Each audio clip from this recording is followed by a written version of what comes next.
नमस्कार मित्रांनो, पशुधन युट्यूब परिवारामध्ये आपलं सर्वांचं स्वागत। तर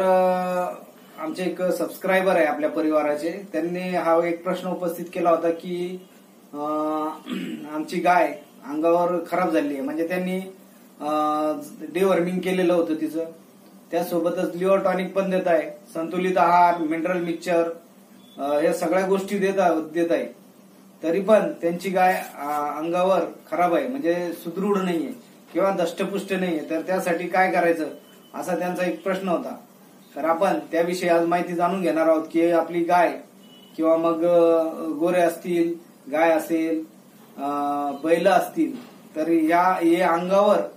किंवा मग सुदृढ किंवा दष्टपुष्ट कसे होतील, तर त्याबद्दल आपण घरगुती उपायाने दष्टपुष्ट कसे होतील ते आज आपण बघणार आहोत। तर या चॅनलवर जर नवीन असाल तर चॅनल सबस्क्राईब करा आणि हा व्हिडिओ आवडल्यास लाईक आणि शेअर करा। तर बरेच जनावरे जे त्यांना पशु आहार व्यवस्थित असतो, संतुलित आहार असतो, हिरवा चारा, कोरडा चारा व्यवस्थित असतं, पाणी मुबलक प्रमाणात असतं, त्यानंतर त्यांचं डिवर्मिंग पण केलेलं असतं। कोणी काही जणांना माहिती विचारल्यावर काही जण सांगतात की मिनरल मिक्सचर द्या, कॅल्शियम द्या, तर ते पण दिलेलं असतं, तरी सुद्धा आपले जनावर हे अंगावर खराबच असतात। तर त्यासाठी काय करता येईल, तर काय करायचं, एक मी घरगुती उपाय, त्या घरगुती उपायासाठी 6-7 वस्तू लागणार आहे, त्या वस्तू घ्यायच्या आणि या घरगुती उपायानेच आपण आपलं जनावर दष्टपुष्ट होईलच, त्यासोबतच आपल्या जर दुधाळा जर जनावर असेल तर दूध सुद्धा वाढेल, त्यासोबतच त्यांची भूक वाढते, पशु आहार पण व्यवस्थित खातात, चारा व्यवस्थित खातात।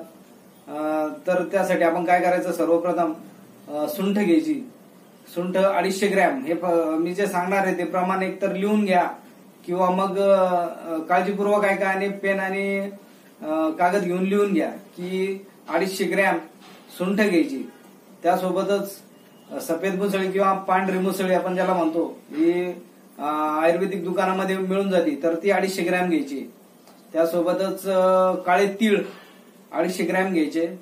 आणि त्यासोबत खडी साखर ही जी मोठे मोठे खडे असतात किंवा आपण त्याला धाग्याची खडी म्हणजे दोऱ्याची जी खडी साखर म्हणतो, जी मोठी जाड त्यांचे खडे असतात, असे ती 250 ग्रॅम, अशा या 4 वस्तू 250 ग्रॅम घ्यायचं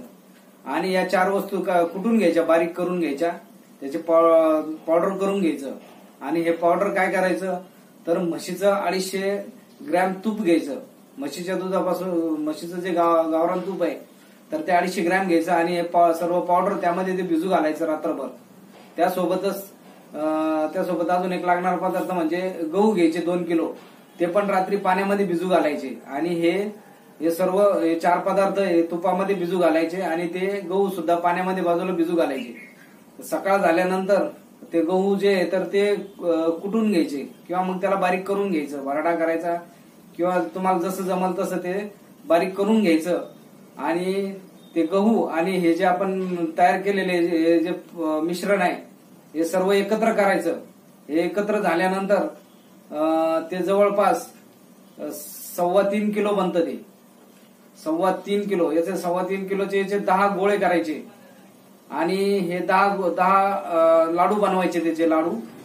आणि हे लाडू जे आहे तर सकाळी 1 लाडू आणि संध्याकाळी 1 लाडू। त्या अगोदर काय करायचं, तर आपल्या जनावरांचं डिवर्मिंग करून घ्यायचं, म्हणजे त्यांना जंताचं औषध देऊन घ्यायचं।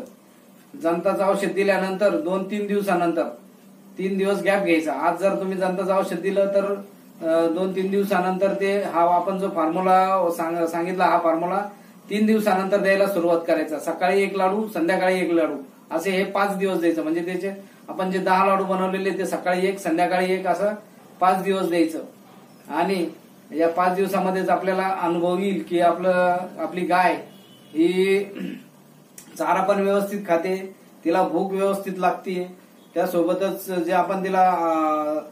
ढेप म्हणा किंवा जे पशु आहार देतोय तो पण ती व्यवस्थित खाणार, त्यासोबतच तिचं दूध सुद्धा वाढलेलं तुम्हाला दिसेल आणि तिची कातडी किंवा जी चमडी आहे ती एकदम चमकदार, तजेलदार दिसेल आणि तुम्हाला लगेच जाणवेल की आपलं जनावर जे आहे ते अंगावर चांगलं दिसायला लागेल आणि थोड्या दिवसातच आपली गाय किंवा मग गोरा असेल, गाय असेल, त्या अंगावर एकदम धष्टपुष्ट बनेल।